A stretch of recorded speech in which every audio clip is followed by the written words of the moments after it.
Ассалаумағалейкум, қазақ елі. Тағы да өзімнің мұны әркім білуге тиіс деген тақырыптағы әңгімемді жалғастырғым келеді ағайын. Қазақ жеріне ислам қалай келді? 670 жылы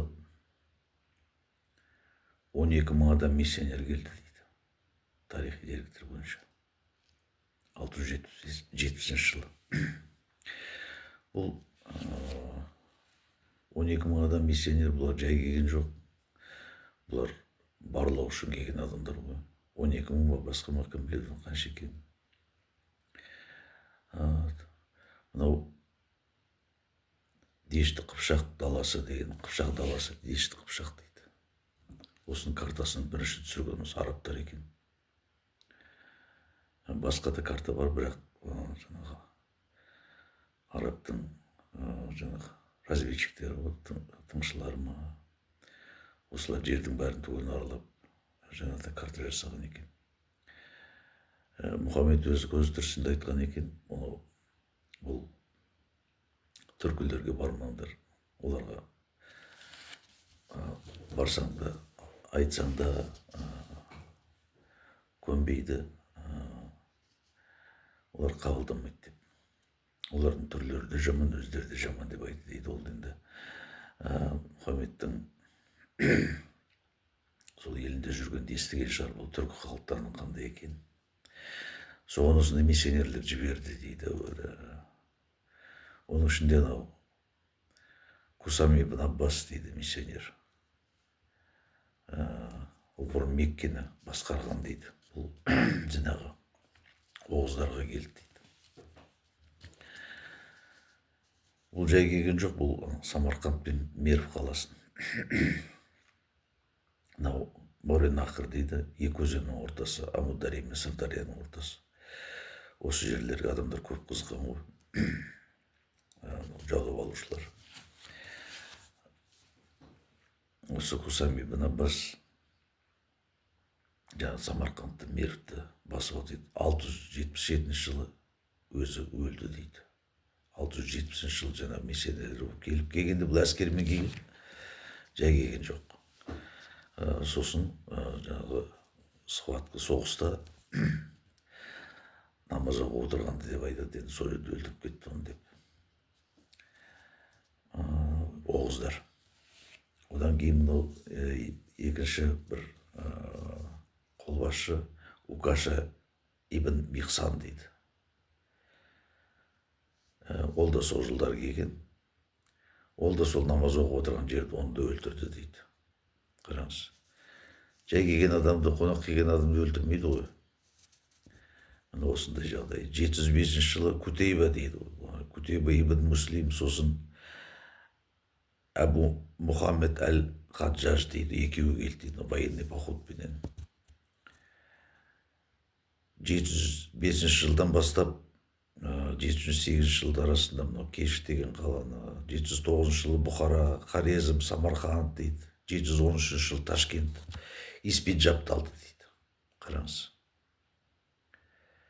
Ислам мирная религия дейді. Ислам әділ дін. Бұл ешкімге жамандық жасамаған жақсы дін деп айтады. Мен күні әңгімеден айттым. Ислам сол таяу шығыстан бастап, анау Европа, солтүстік Африка, мынау Европаның әрі батыс бөлігі, мынау Испания, Португалия, Францияға дейін, Туапсе деген қаласына дейін жаулап алған. Мынау Рим империясының біраз жерін, бүкіл мынау Балқан түбегін, одан кейін Азия, Мауреннахр деп айтып отырмыз. Осы жерлерді, одан бүкіл Месопотамия, Иран, Ирак, Ауғанстан, Индияның жарты жерін басып алып, оны Пакистан деп қойды, Пәкістан. Міне осындай олардың ерліктері бар. Қанмен келген дін десең, адамдар тыжырынады, жоқ ондай емес деп. бұл Аллахтың ақ дініне шақырған, олар көнбегесін сондай болған деп. Енді міне қараңыз. Енді осы мынау Күтейба ибн Муслим, жаңағы Абу Мұхаммед әл-Хаджаж дегендер, бұлар соғыса сосын мынау біздің қазақтың территориясына келіп күшпен қорқытып, сосын мынау түркіше дейді, біздің көне тілдерімізде жаңағы намаз оқуды, Құран оқуды, осыларды үйретті дейді, жай ғана келіп. Содан жаңа оларды қызықтырып, енді бір жағын әскермен тіреп тұр. Қысымшылық жасап. Сосын жаңағы кімде-кім намаз оқыса, басқа да жаңағы сол жаңағы жаулап алушылардың тілектерін жасаса, оларға жаңағы 2 дирхемнен премия берген дейді. Бірақ сол жерде көп ұзамай екеуі де қайтыс болды дейді. Енді мынау 772-776 жылдары мынау Абдул-Рахим баба дейді. Абдул-Рахим баба, Абдул-Джалил баба, Абдул-Исқақ баб дейді. Қараңыз. Осы 3 ағайынды дейді, бұлар мына кімнің, Әлидің туыстары дейді. Осылар 150 мың әскермен келді. Мен өткенде айттым ғой. 150 мың әскерменен қазақтың жеріне келген. Бұлар келіп, сосын 3-ке бөлінді дейді. 3-еуі. Біреуі Испит жаққа кетті, біреуі Жетісуға кетті, біреуі Сырдария өңірінде дейді. Қайтадан Сыр мен Әмударияның бойына жаңағы Мауреннахрды тағы да бір тазалап шығуға. Күшпенен осы Орта Азияны басып алу керек болды оларға. 150 мың әскер деген керемет қол ғой ол. Міне осын жаңағы басып алған жерлеріне медреселер салды дейді. Жаңағы Құран оқуды үйретті, намаз оқуды, жаңағы пітір садақа бәрін осы заңдылықтарын өздерінің орната бастады дейді. Сосын сол адамдардың жаңағы кейіннен олар да өлді дейді жаңағы. Соның енді оларға мынау кейінгі солар алып келген ғой бәрін, қожалар.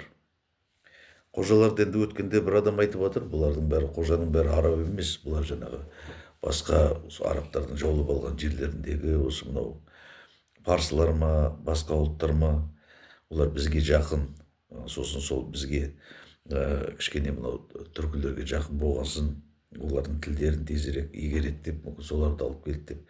Ол кісінде сөздің жаны бар. Сосын олар келіп жаңағы Алланың ақ діні исламды уағыздап, жаңағы өлген мынау Исқақты, Абдул-Исқақ, Абдул-Рахим, Абдул-Халил дегенді, бұларды жаңағы әулие деп жерлеген, және өлген жерлерінде. Қарахан ата, Баба ата, Қорасан ата, әулие деп, ата деп, осындай.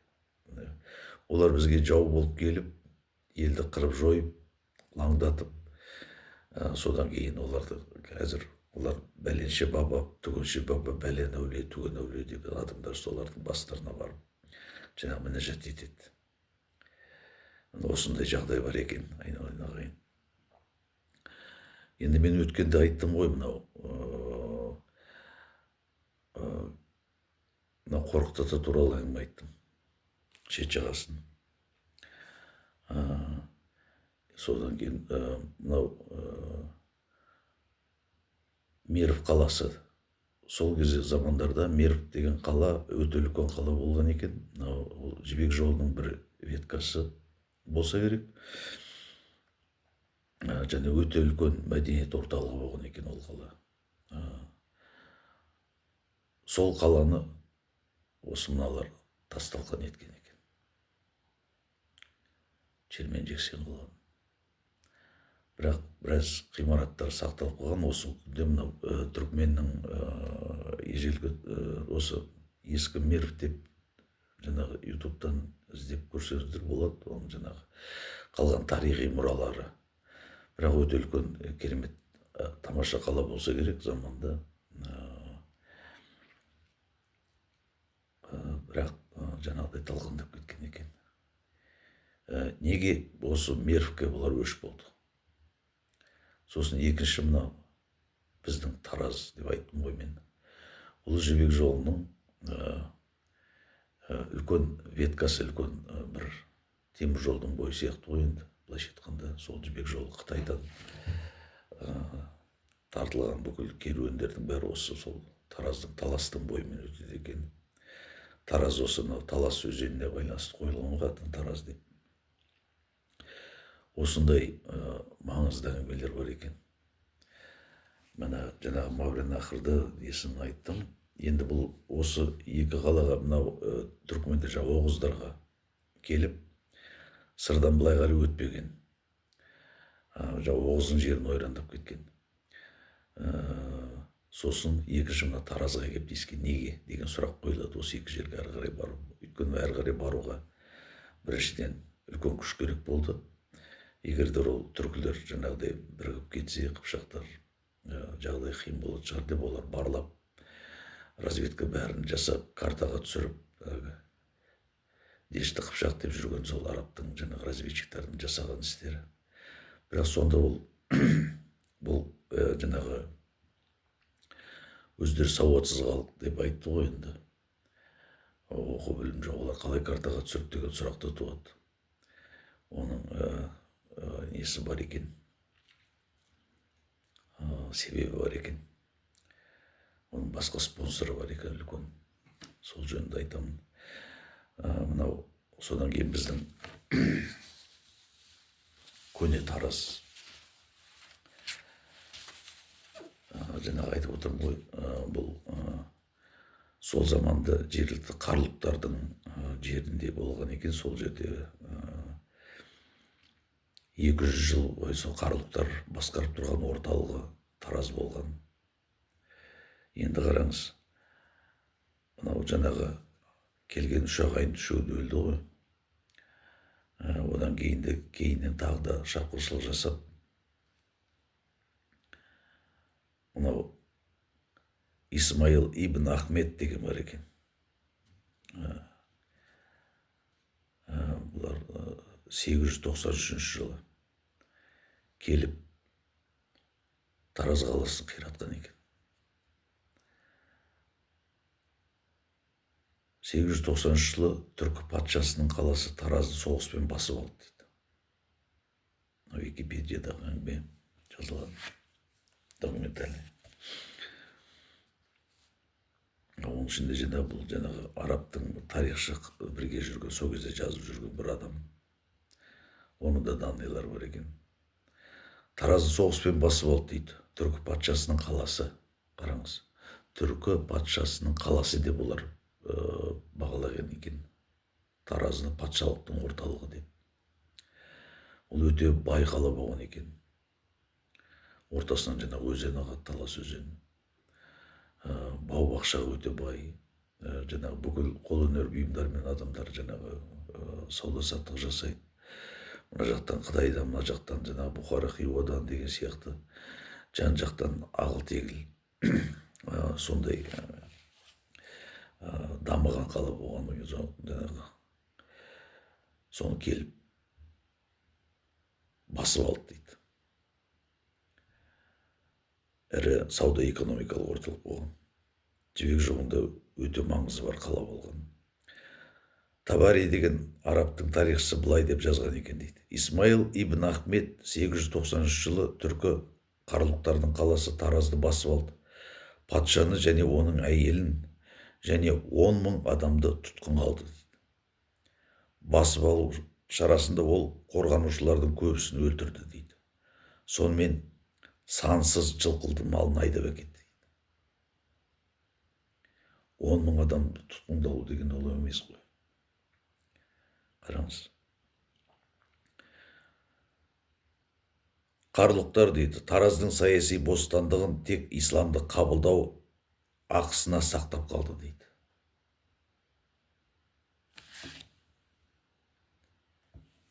Өз бостандықтарын, қала бостандығын жаңағы ислам дінін қабылдау арқылы ғана сақтап қалды дейді. Басты христиандық ғибадатхана дейді, церковь дейді ғой.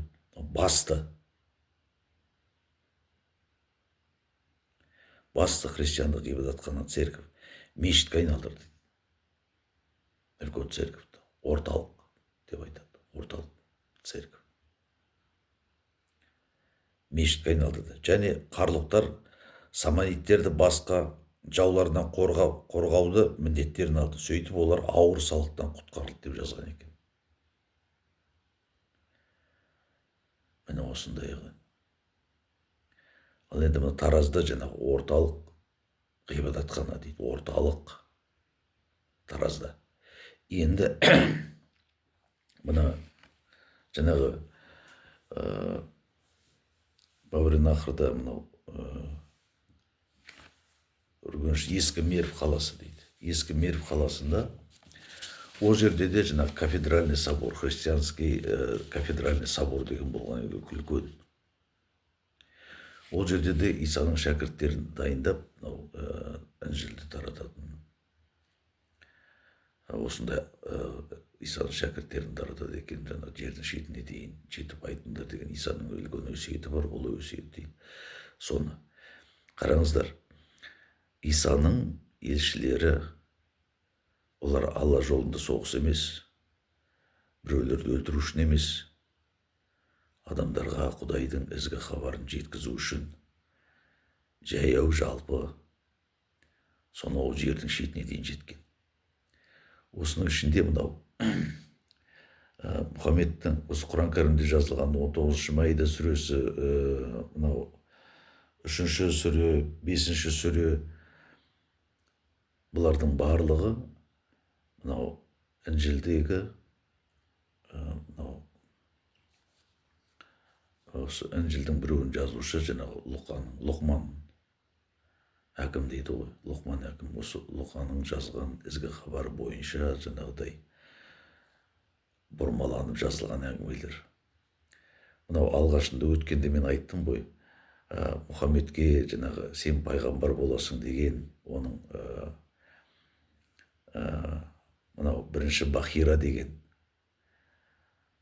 католик шіркеуінің монахы Бахира, қараңыз. Екінші мынау Мұхаммедтің қайнағасы Науфал. Бұл да жаңағы католик шіркеуінің қызметшісі, Тауратты зерттеген адам, Інжілді зерттеген адам. Сонда жаңағы Мұхаммедке Құран аяттары жаңағы сол 5-ші Маида сүресі, 3-ші сүре, 19-ші сүре, осындай сүрелердің барында ішінде жаңағы Иса туралы, Мәриям туралы, мынау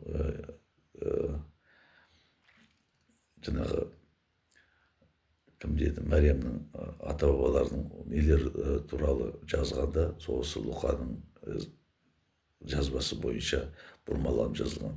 Сонда мен сіздерге айттым ғой осы, тыңдаңыз, мынау, ол дейді Науфал. Інжілден Аллахқа қажетті деген, угодный дейді, угодный Аллаху, он выписывал из Инжиля дейді, Інжілден Аллахқа қажетті деген сөз ғой. Қараңыз, сонда сол тексттердің барлығын Науфал дайындаған.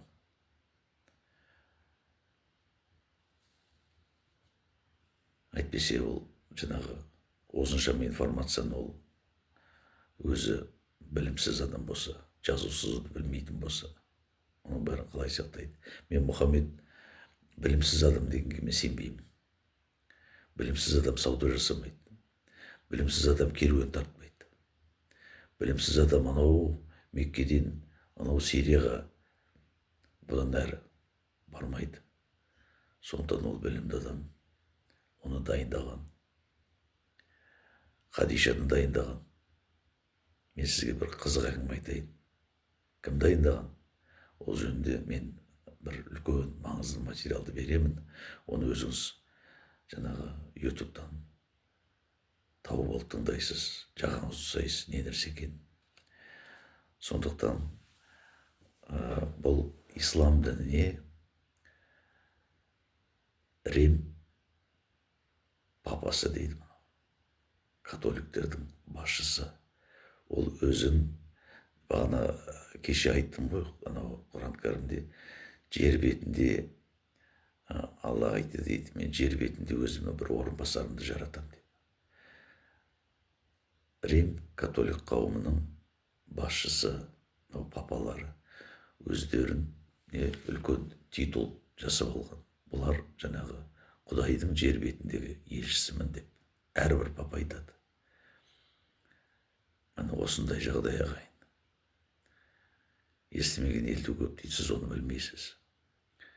Мынау мен арабтарды жек көрмеймін ағайын. Өйткені олардың енді жазығы бар шығар әрине. Біреу айтақтайды, айтақтаған сайын жаңағы қыра беру деген ол өте жаман нәрсе. Ал енді мынау жаңағы қойдың қорасына қасқыр түссе, ол өзінің шамасы жеткенше бір 15-20 шақтысын құлатады, сол бір-екеуін жеп кетеді. Бірақ бұлар сонша қыра берген, сонша әскер, сонша қару-жарақ. Ол қайдан келді? Мынау қай жерде, қай қаланы басу керек, қай жерді құрту керек деген жоқ. Айтып отырмын ғой, мынау Мервте олардың мақсаты жоспары. Жаңағы бүкіл разведканы жасатып отырғанда сол Рим католик басшылары деп мен ойлаймын. Қай жерде не істеу керек екен?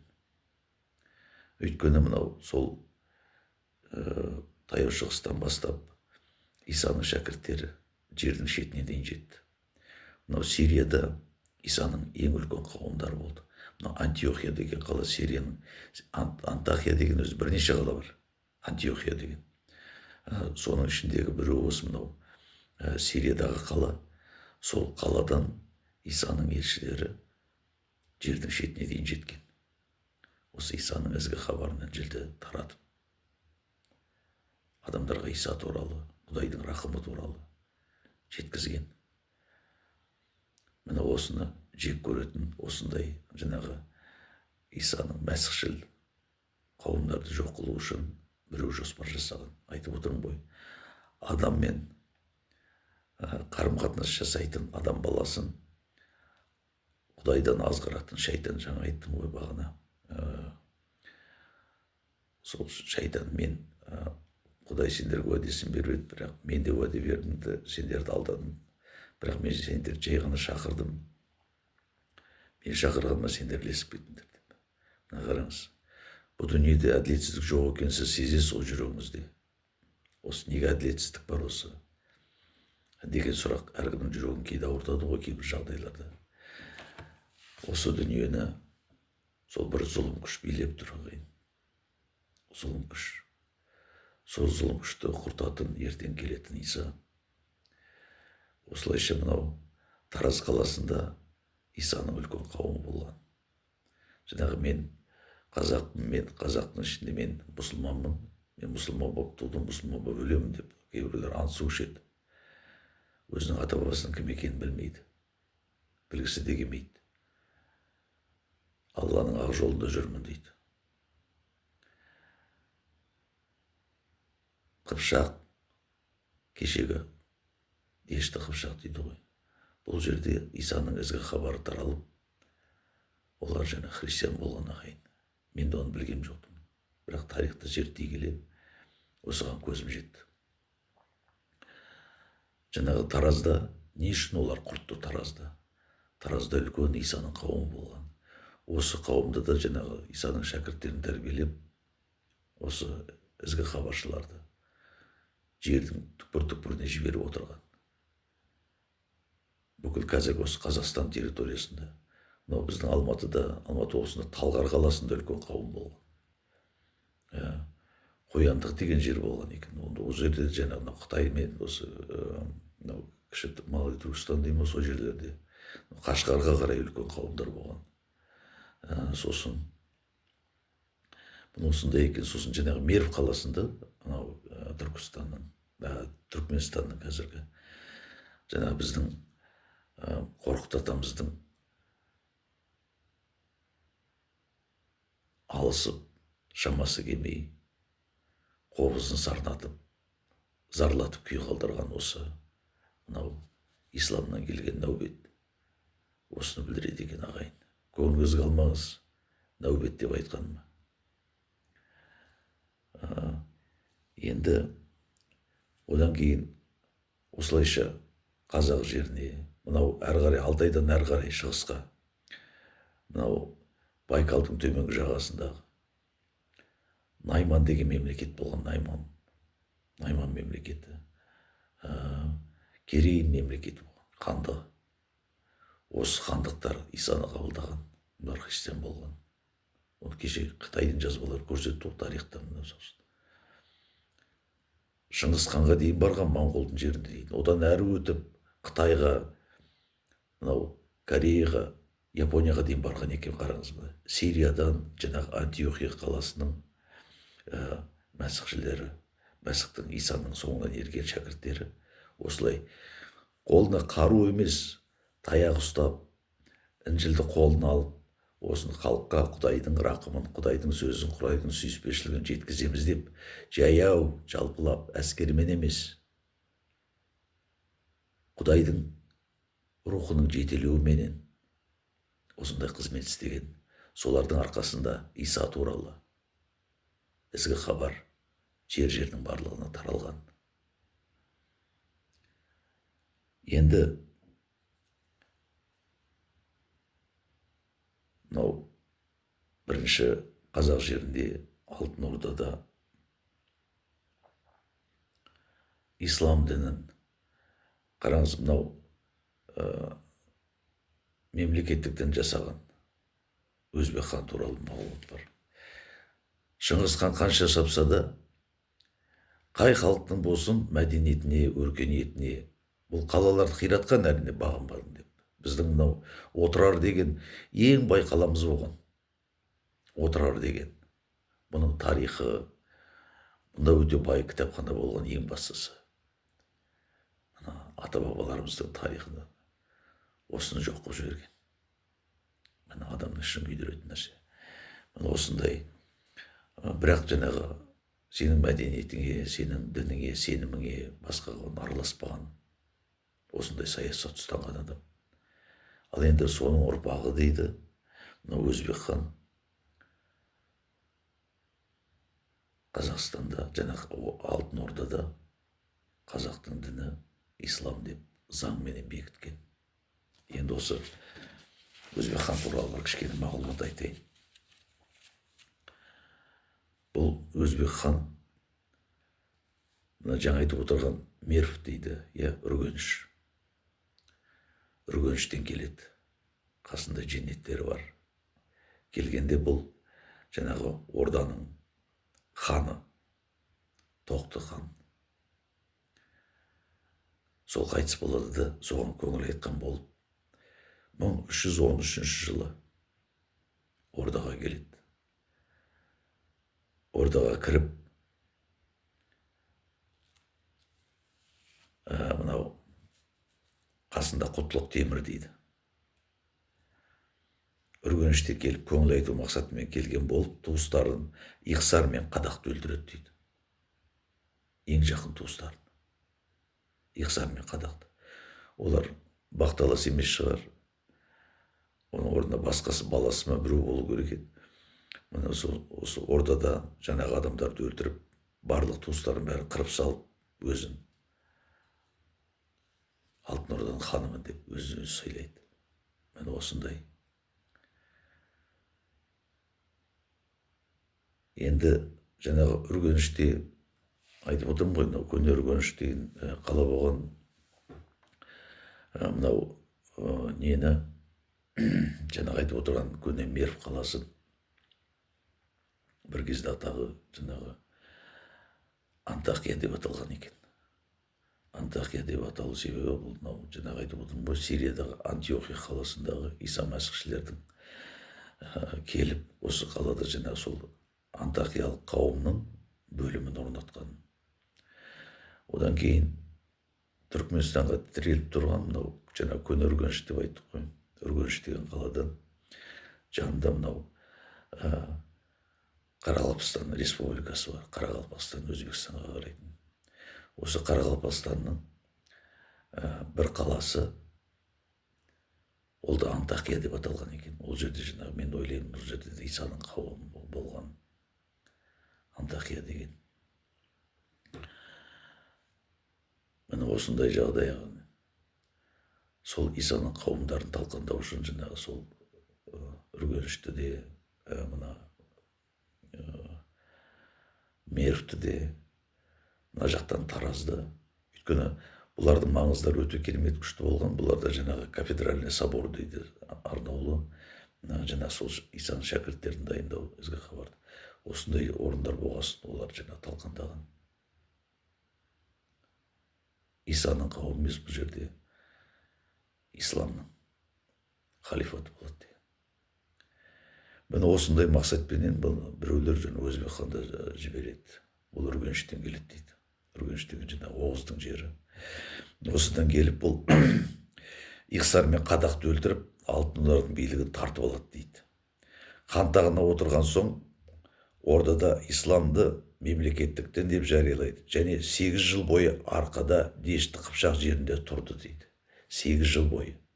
Бұл орданың жаңағы сарайында емес, Дешті Қыпшақ жерінде дейді. Мына солтүстік өңірде.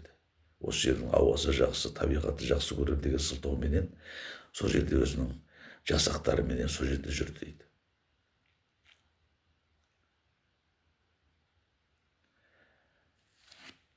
Сонда мынау ол неге ол жерде жүрді? Қыпшақтың арасында. Мынау Тұнғыз Таз деген мынау Құтлық Темір деген бар екен. Оппозиция өкілдері дейді бұлар. Бұлар жаңағы өзбекке келіспеген өзбек ханға. Оның хандығын мойындаған амалсыздан. Бірақ сен бізге неге исламды тіркейсің деп. Сонда мынада айтылған, жазылған не бар екен? Сен біздің саған бағынғанымызды күт дейді. Біз әлі саған толық бағынған жоқпыз. Олар біледі өйткені қандай жолмен оның таққа келгенін. Бірақ біздің сенімімізде сенің шаруаң болмасын деген. Көрдіңіз бе? Өзбек ханға қарсы шыққан. Біздің сенімімізде сенің шаруаң болмасын. Ол біздің жеке басымыздың ісі деп. Біреу де маған айтатын шығар, айналайын, сенің шаруаң қайшы, мен жеке басымның ісі ғой деп.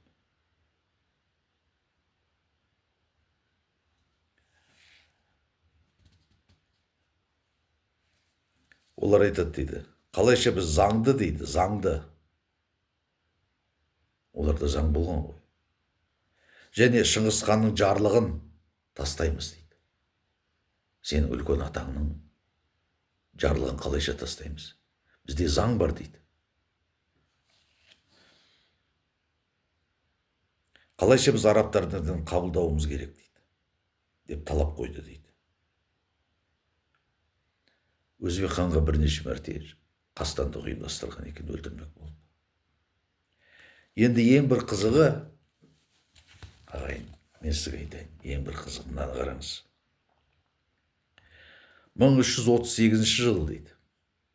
1338 жылы 13 шілдеде Өзбек ханға дейді, Өзбек ханға 22-ші Рим папасы грамота жолдаған екен дейді.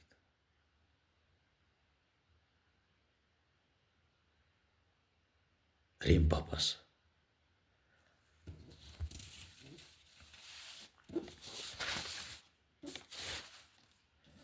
Мынау сенің мынау христиан қауымдарына католик және православный қауымдарына тиіспегенің үшін рахмет айтам.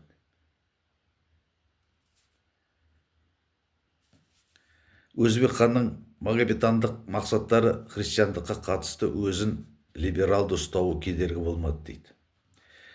22-ші папа Иоанн дейді, 1338 жылы 13 шілдеде өзбекке жолдаған хатында ханның католик миссияларына толерантты қатынас үшін өзінің алғысын білдірді. Католиктерға тиіспеген үшін. Қараңыз, ағайын. Өзбек қайда, қазақ қайда, Рим папасы қайда. Мен осындай грамотасы бар екен бұл архивта, Шоқан Уәлиханов атындағы ғылым академиясында осындай мағлұматтар бар екен. Мен де ойладым, ол Рим папасының қандай жатағы бар. Сосын кейін бір материалға жолықтым. Ютубтан «Связь с исламом» деген бір ғалымның ғылыми зерттеу жұмыстары.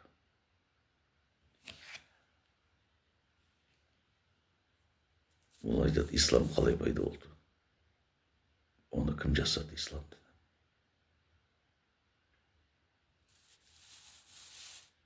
Неге ислам діні осындай бүкіл әлемге өзінің үстемдігін жүргізгісі келеді деген. Соны ойлап қарасақ, бағанағы айттым ғой. Жаңағы Науфалдың да, Хадишаның да, мынау Бахира. Бұлар ата тектері сол құрайшылар болса, құрайшылар оларда. Бедуиндерді қойған. Бірақ сол кезде католик қауымдарды мынау сол Аравияда өте көп дамыған қауымдар болған. Солар арқылы мынау жаңағы монахтар арқылы олар бір адам дайындаған. Оның бір себебі бар екен. Оның себебін мен ойлаймын. Менің аузымнан естігеннен гөрі сіз сол осы «Связь с исламом» деген деп жазсаңыз ютубтан, осы өте керемет бір мағлұматқа бай әңгіме естисіз. Көзіңізбен көріп, құлағыңызбен естисіз. Ол өте бір адам жан түршіктіретін жағдай екен. Кент Ховент деген бір ғалым бар.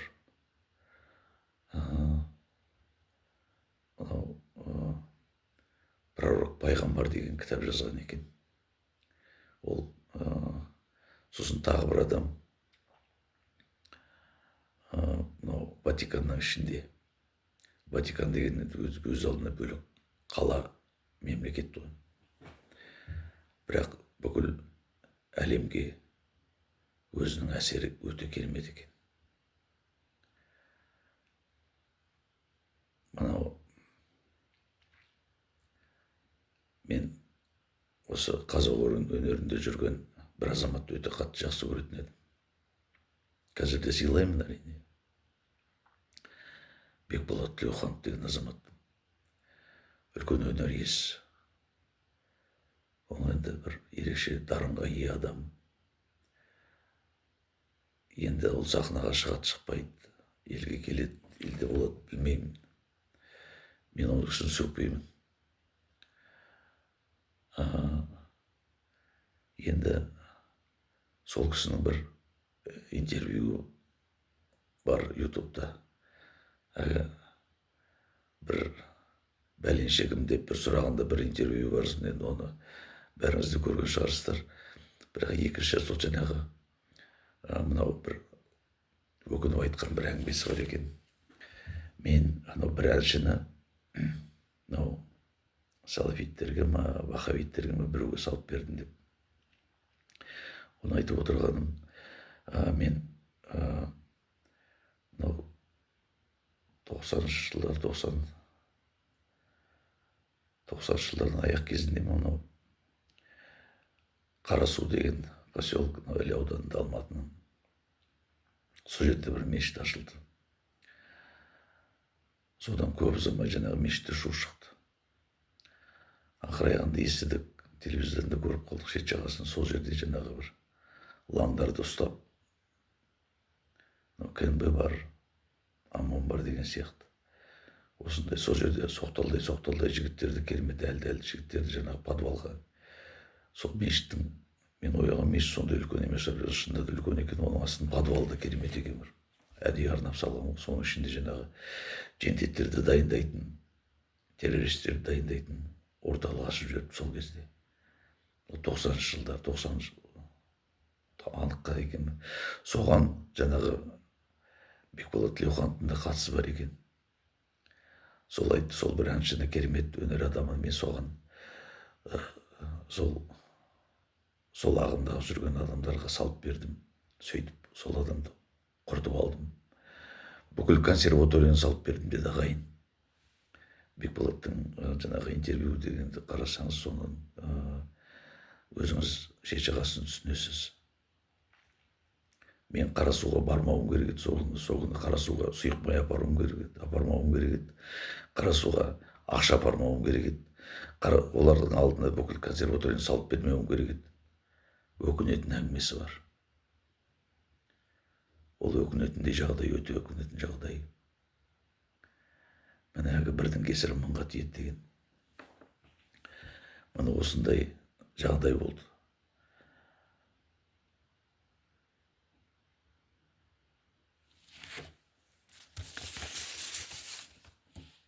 Осындай қауіпті жағдайлар. Мынау журналистер, мынау Қазақстан діни басқармасындағы мынау теологтар менен интервью алып бір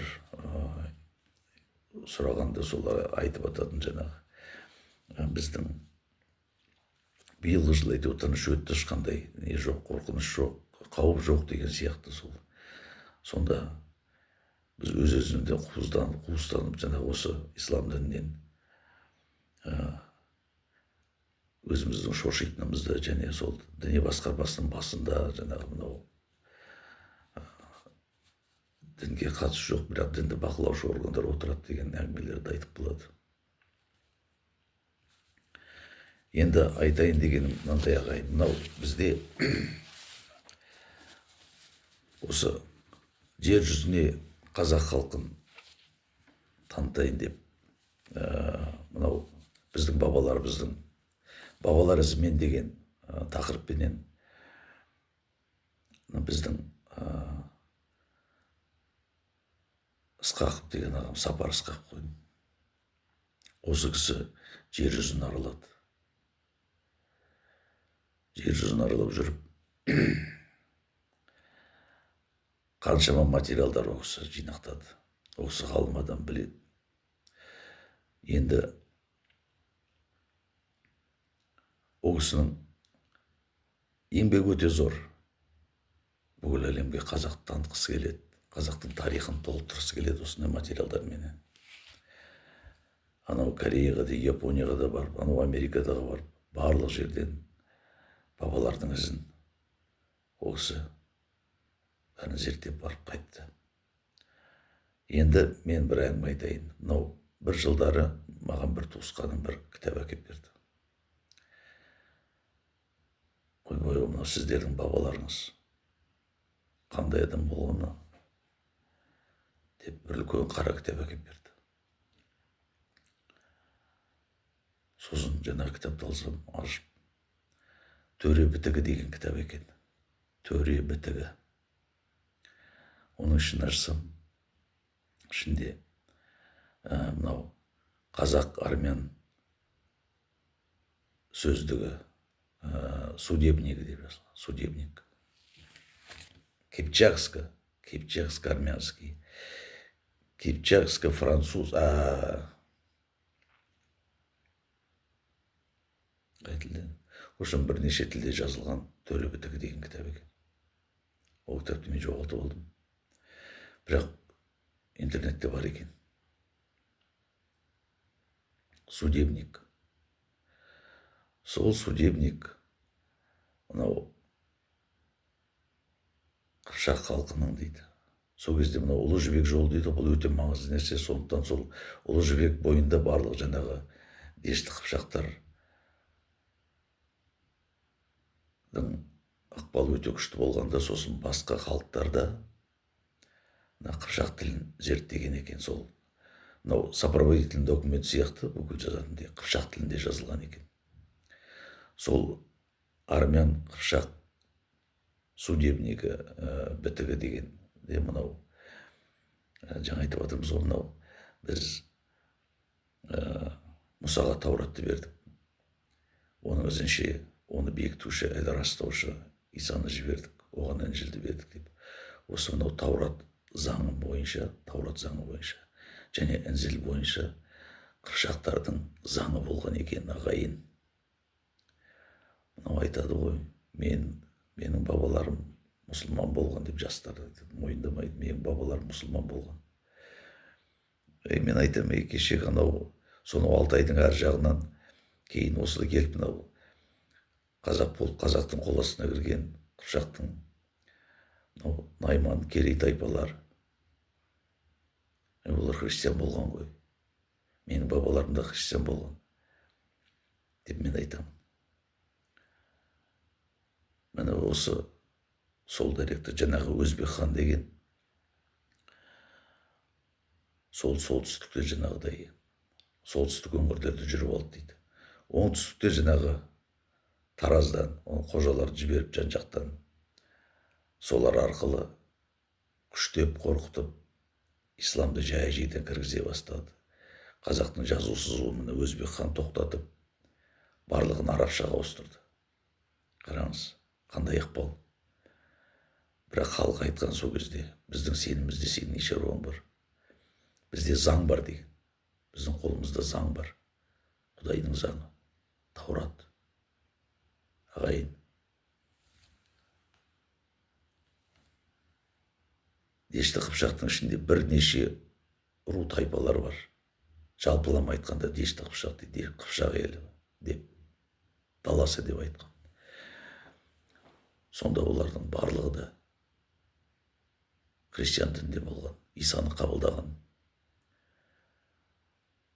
Сондықтан Исадан шошынбаңыз, ағайын. Ол ертең сізге келеді, жер бетіне келеді. Сонда сұрайды, саған мен туралы әңгіме айтылды ғой. Содан қандай қорытынды жасадың деп. Сондықтан айналайын, ағайын, Иса туралы естігенде жеркенбеңіз, жиырылмаңыз. Мынау осы Құран кәрімді зерттегенде,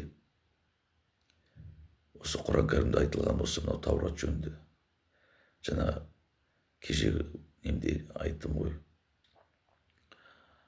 біз тура жолға келулерің үшін Мұсаға Тауратты бердік.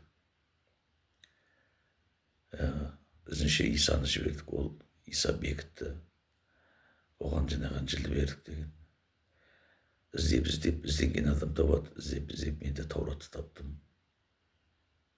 Пайғамбарлар жазбалары деген бар екен. Інжіл бар екен. Осыларды оқып, мен Исаға келдім, ағайын. Менен шошынбаңыз, ақиқаттан шошынбаңыз. Ақиқат деген ащы нәрсе екен.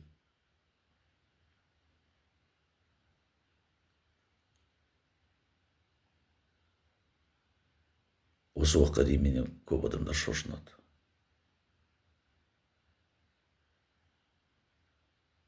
Шошынсын, шошынбасын, қарғап сілесін.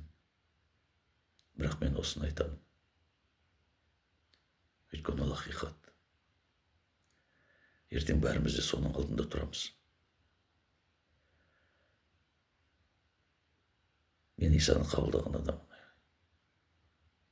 Мен осы мынау қазақ жастарының мынау әлеуметтік желілерде бірін бірі жеп боқтап жатқанына мен жүрегім ауырып, менің балаларымдай ғана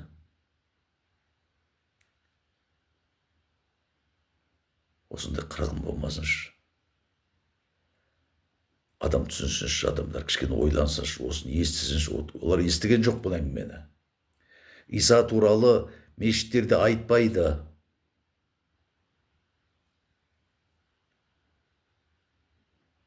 Сондықтан мен айттым, ағайын. Ал енді жаңағы связь с исламом деген әңгімені сіз ютубтан өзіңіз тауып көріңіз, ағайын. Сонда түсінесіз. Ақиқаттың қайда жатқан? Неге олай болған? Арабтарды кінәлап қарауға болмайды. Жоқ, қазір біз арабтарды жақсы көреміз деп жастарымыздың бәрі сол арабқа қарай бұрылып кетіп жатыр. Бірақ айтайын, ағайын, Сауд Арабиясында, Сауд Арабия әмірлігінде бүгінгі таңда көп адам исламнан шығып кеткен. Көп адам. Оны білдірмейді. Бір имам айтты, бұл біздің ел түгілі деді, Арабияда да өзіндерінде жаңағы исламнан бас тартып жатқан адамдар бар. Ол шындық қой. Кеше айттым ғой, мынау Иранда 75 мың мешіттен дейді, 50 мыңы жабылып қалды дейді. Адам бармайды. Анау имамдар шырылдап жатыр, бұл не деген, бұл адам деген Алладан қорықпайды, бәлен түген деп жаңағы қатты қиналып жатыр. Өйткені адамдар шаршады өтіріктен. Адамға ақиқат керек. Адамға жүрегін толтыру керек бір нәрсемен. Әйтпесе ол әрқашан аш сияқты қиналады. Құдайды таппайынша, өзінің жаратқан иесін таппайынша, оның мейіріміне, сүйіспеншілігіне кенелмейінше адам баласы тоқтамайды, тоқтай алмайды. Өйткені жүрек сол үшін берілген адамға, іздеу үшін. Міне осындай, ағайын, айтайын дегенім. Мынау жаңағы Бекболатты айтып жатып, мен бірден бірге кетіп қалдым. Бекболат бір мынау кинодан үзінді айтты. Мынау Бекболатқа сұрақ қойды блогер, сіз мынау парламентке қайттан сайласа келесіз бе деп. Жоқ, мен енді ешкім сайламайтын шығар, мен ешқайда билікке де ештеңеге де араласпаймын. Мен осы жетеді, біраз еңбек еттім. Өнерге де еңбек еттім, саясатқа да еңбек еттім. Маған ешкімнің реніші жоқ шығар деп. Онысы дұрыс айтады. Енді айтты осындай, ертең мынау кім президент болады деп, анау блогерда былай біраз кішкене қытығына тиіп біраз сұрақтар қойды. Келешекте кім басшы болады, кімді сайлауы мүмкін, қалай сайлауы мүмкін деп. Мен айтайын дегенім, айналайын, міне 90 ауыз сөздің тобықтай түйіні. Ол айтты, шынын айтты. Мен риза болдым жауабына. Мынау «Не бойся, я с тобой» деген киноның да сонда бір эпизоды бар. Мынау түрмеден қашқандар жаңағы карта ойнайды дейді. Карта ойнап отырып, біреудің алтын тісі бар екен, соны көріп қойып, сол біреудің тісін картаға салып ойнайды. Содан жаңағы айтып жатыр, это не твой зуб, это не мой зуб, это его зуб деп. Сол айтқандайын, бұл саяси мынау шаруаларда басқаратын бір үлкен топтар бар деді. Ол рас. Рас, ағайын. Ащы болса да рас. Мен сізге айтайын, сондай бір күш бар. Оны адам баласы жеңе алмайды. Ол күш тек қана Иса келген кезде ғана жоқ болады. Бұл Ватикан. Әлемдегі мемлекеттердің басшыларының көбісі сол Рим папаларының барып қолын сүйеді.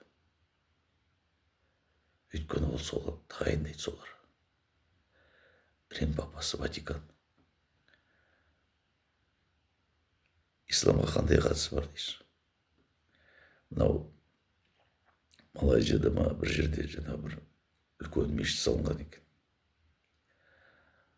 Сол мешіттің жанына католик қауымын салып, сол католик қауымының астыменен, жердің астыменен екеуіне жол салып қойған екен, екеуінің арасына. Жердің астымен қатынасады бір-біріне. Үлкен алып мешіт, католик қауымы. Байқап қарасаңыздар, көп қалаларда сондай.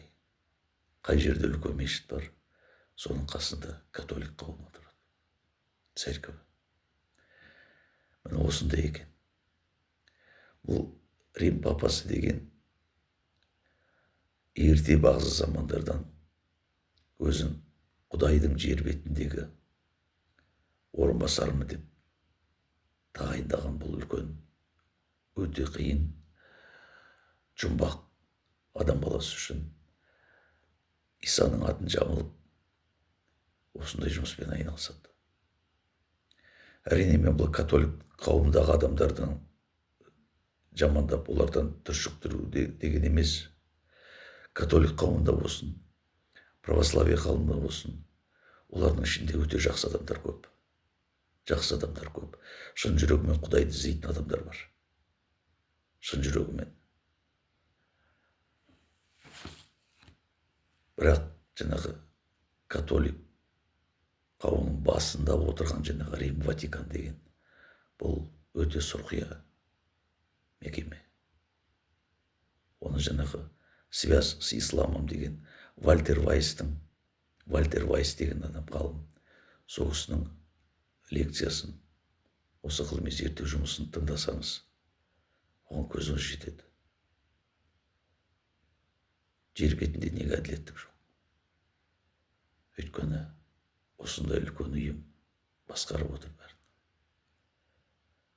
Бекболат рас айтты.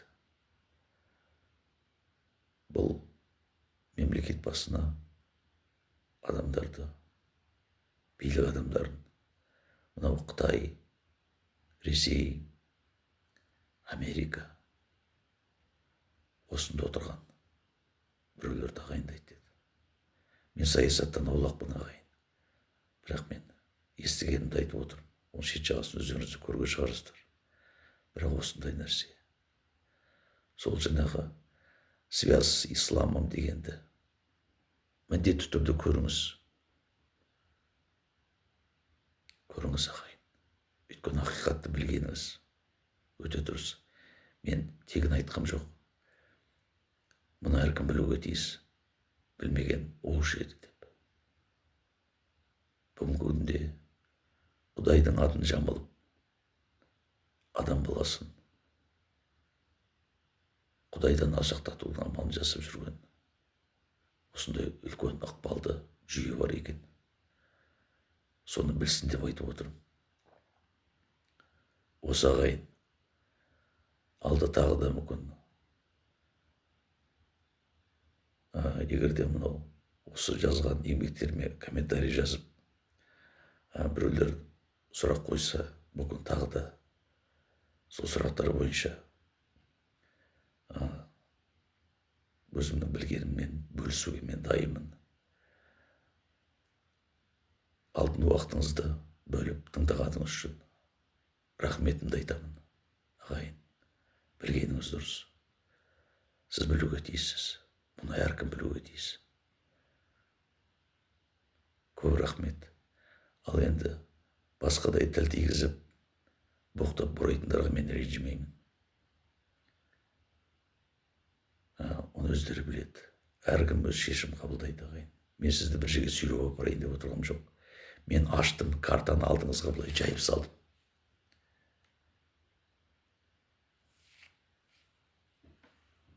Біз қайда кімге сенеміз, неге сенеміз деген. 100% болмаса да мен 80% деп ойлаймын. Мен осы картаны жайып салдым. Осы картаға қарап, өзіңіз шешім қабылдаңыз. Міне, осы айтайын дегенім. Рахмет тыңдағаныңызға. Осы жасаған запистерімді өзіңіздің жеке парақшаңыз болса жүктеп қойыңыз, сақтаңыз.